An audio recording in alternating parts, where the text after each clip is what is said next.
नमन त्या राजाला ज्यांनी स्वराज्याचे स्वप्न साकार केले. आज भारताच्या एका न्यायप्रिय, पराक्रमी आणि शूर राजाची जयंती आपण साजरी करत आहोत. छत्रपती शिवाजी महाराज. छत्रपती शिवाजी महाराजांनी विविध जाती धर्माच्या पंथाच्या लोकांना सोबत घेऊन एक स्वराज्य निर्माण केलं. जसं एका गुलदस्त्यामध्ये वेगवेगळ्या रंगाची, वेगवेगळ्या जातीची, वेगवेगळ्या प्रकारची फुलं असतात आणि त्या सर्व फुलांनी एकत्र करून तो गुलदस्ता बनतो आणि तो शोभून दिसतो.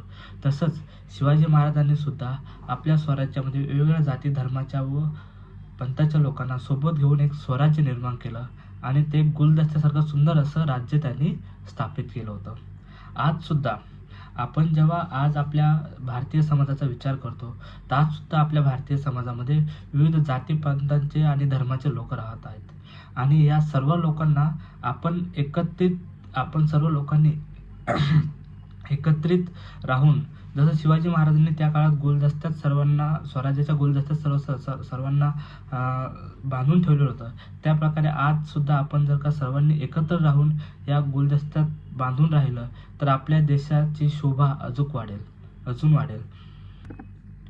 शिवरायांनी त्या काळी जसे स्वराज्य हे वेगवेगळ्या जाती धर्मांच्या पंथांच्या लोकांनी बांधलं होतं, तसं आज सुद्धा आपला देश हा विविध जाती धर्मांच्या पंथांच्या लोकांनी बांधलेला आहे. जसं स्वराज्यामध्ये स्वराज्याचा जो गुलदस्ता होता तो विविध जाती धर्मांच्या पंथांच्या लोकांनी शोभून दिसत होता, तसा आजचा सुद्धा आपला भारत देश विविध जाती धर्मांच्या पंथांच्या लोकांनी शोभून दिसतोय.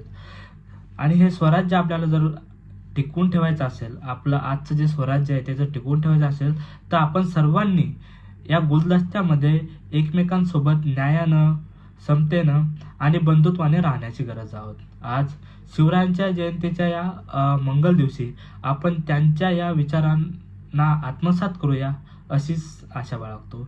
जय जिजाऊ, जय शिवराय.